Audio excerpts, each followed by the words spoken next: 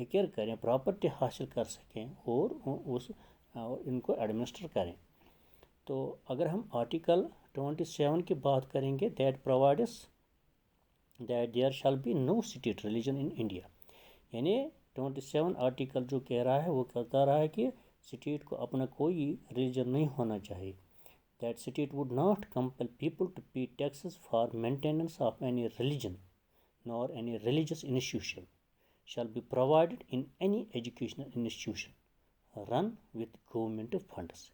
یعنی آرٹیکل 27 جو ہے وہ کیا کہہ رہا ہے کہ اسٹیٹ کو کوئی ریلیجن نہیں ہونا چاہیے ہندوستان میں، اور اسٹیٹ جو ہے وہ لوگوں کو مجبور نہ کرے ٹیکس دینے کے لیے، اور وہ ٹیکس جس سے ریلیجن انسٹیٹیوشنز ہو یا ریلیجن مینٹین کر سکیں یا کہ ایجوکیشن انسٹیٹیوشن چلائیں، یعنی یہ اس کے لیے فنڈس رکھیں، یہ اجازت نہیں دیتا. یعنی اس طرح سے کوئی بھی ہندوستان جو اسٹیٹ ہے، یعنی ایک کنٹری ہے، اس میں جو آرٹیکل 27 ہے وہ ہندوستان کو کیا بتا رہا ہے کہ آپ کا کوئی ریلیجن نہیں ہوگا، اور نہ ہی کسی ریلیجن کے لیے لوگوں سے ٹیکس حاصل کرے گا اور پھر کسی ریلیجن انسٹیٹیوشن کو قائم کرے گا، یا کہ کوئی ریلیجس انسٹرکشن دے گا، یا کہ کوئی ایجوکیشن انسٹیٹیوشن قائم کرے گا جو گورنمنٹ چلائے. یعنی یہ اس میں ایلو نہیں کرتا ہے اسٹیٹ کو. تو اگر ہم آرٹیکل 28 کی بات کریں گے، یعنی which provides that no person would be compelled to accept the faith of other religion without his consent. یعنی آرٹیکل 28 جو بتا رہا ہے کہ یہ کوئی بھی شخص مجبور نہیں کیا جا سکتا ہے کہ وہ کسی دوسرے مذہب کا فیتھ اپنائے، کوئی دوسرا مذہب اپنائے. یعنی اس کے لیے یہ 28 آرٹیکل جو ہے، یعنی no person would be compelled to accept the faith of other religions without his her consent. جب تک نہ وہ خود بتائے کہ میں یہ ریلیجن اختیار کروں گا. اگر وہ خود کہتا ہے تو کر سکتا ہے، لیکن کسی کو مجبور نہیں کیا جا سکتا. یہ قانونی طور پر بین ہے، یعنی پنشیبل ہے. اگر بعد میں ہم آرٹیکل 29 اینڈ 30 کی بات کریں گے، that guarantees culture and educational right. Article 29 میں ہے، یعنی جو سٹیزنز کو گارنٹی دیتا ہے to preserve their distinct language, script اور کلچر. یعنی اس آرٹیکل میں 29 میں یہ گارنٹی دیتا ہے، رائٹ دیتا ہے سٹیزنز کو کہ وہ اپنے اس لینگویج کو، سکرپٹ کو، کلچر کو پرزرو کر سکیں.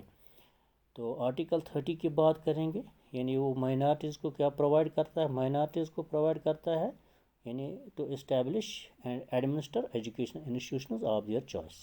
یعنی وہ مائنارٹیز جو ہیں ہندوستان میں وہ ایجوکیشن انسٹیٹیوشن قائم کر سکتے ہیں آف دیئر چوائس، اور ان کو چلا سکتے ہیں.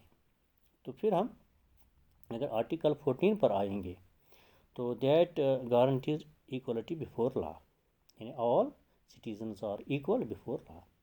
تو ہم پھر 15 آرٹیکل پر آئیں گے، یعنی that prohibits discrimination on the basis of cost, colour and religion. یعنی یہ آرٹیکل منع کرتا ہے ڈسکرمنیشن، یعنی کس بنیاد پر؟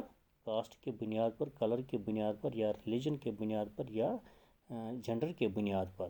یعنی یہ ڈسکرمنیشن پروہیبٹ کرتا ہے. تو آرٹیکل 16(1) کی اگر بات کریں گے، یعنی that guarantees equality of opportunity in matters of public employment. یعنی آرٹیکل 16(1) یعنی یہ گارنٹی دیتا ہے ایکوالٹی آف اپرچونٹی، یعنی ہر ایک کو یہ اپرچونٹی ملنا چاہے کس میں؟ پبلک امپلائمنٹ میں. تو یہ ہم کہیں گے that it is clear from the constitutional scheme that it guarantees equality in the matter of all individuals and groups irrespective of their faith, emphasizing that there is no religion of the state itself. The preamble of the Constitution read in particular with Article 25 to 28 emphasizes this aspect and indicates that it is in this manner the concept of secular is embodied in the constitutional scheme as a creed adopted by the Indian people.